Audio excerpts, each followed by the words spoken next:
भीमराव अंबेडकर एक महान भारतीय नेता, सामाजिक सुधारक और भारत के संविधान के प्रमुख वास्तुकार थे। उनसे सीखने के लिए कई महत्वपूर्ण बातें हैं।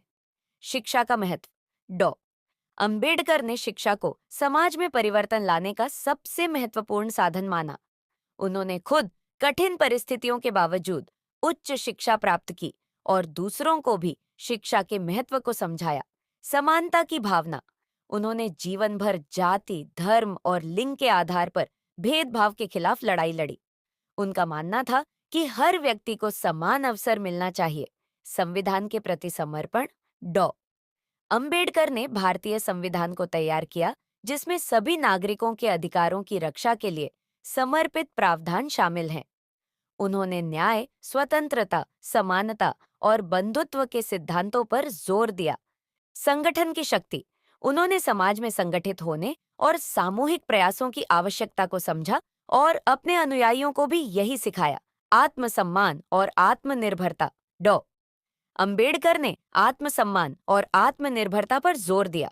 उन्होंने समाज के कमजोर वर्गों को अपने अधिकारों के लिए संघर्ष करना सिखाया। धर्म का उपयोग सामाजिक सुधार के लिए। उन्होंने बौद्ध धर्म को अपनाकर समाज में सकारात्मक परिवर्तन लाने की कोशिश की, जो कि समानता, अहिंसा और करुणा पर आधारित था। संवाद और विचार विमर्श। उन्होंने विचारों के आदान प्रदान और तर्क वितर्क पर विश्वास किया। उनके भाषण और लेखन समाज के लिए प्रेरणा स्रोत है।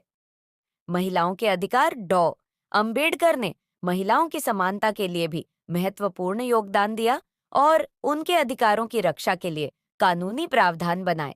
समाज के कमजोर वर्गों के प्रति संवेदनशीलता। उन्होंने अपने जीवन का अधिकांश समय दलितों और समाज के अन्य कमजोर वर्गों के अधिकारों की रक्षा के लिए समर्पित किया।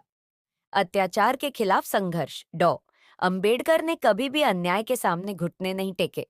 उनका जीवन अन्याय और अत्याचार के खिलाफ संघर्ष का प्रतीक है। डॉ भीमराव अंबेडकर से सीखकर हम अपने जीवन में समता, न्याय और आत्मसम्मान के मूल्यों को मजबूत बना सकते हैं।